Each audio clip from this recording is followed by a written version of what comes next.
ว่าเด้กูก็จักแล้วกูว่าพ่อกูเอาแมงเบิดแล้วมาแต่สิกูจะได้มึงแล้วกูได้แล้วกูได้ผู้อื่นอีกเด้กูดีมันบ่แต่สิกูเว้าความจริงเด้ว่าถ้ากูมักกูพอใจกูเอาเบิดกูบ่เลือกฝรั่งอังกฤษเนาะไอ้ยก่อน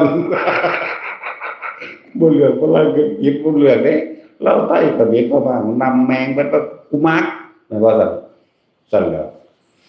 อันนี้ทุกข์รู้จักว่าล่ะแต่วันบ่ได้ฮู้ว่าทุกข์ซั่นล่ะบ่ฮู้นั่นล่ะสัญญาความยินดีพอใจในรูปในรสในกลิ่นในเสียงว้ายถ้ามันยินดีพอใจในรูปแล้วมึงสินิสัยบ่ดีเอาไว้ก่อนกูเอาฟาดซะก่อนเข้าใจบ่อันอื่นจังบอกกันทีหลังอยู่กันไปก่อนเนาะจังซี่เจ้าฝรั่งกูก็เอากูบอกตัวนี้กูบอกกูบ่กูบ่มักมันดำ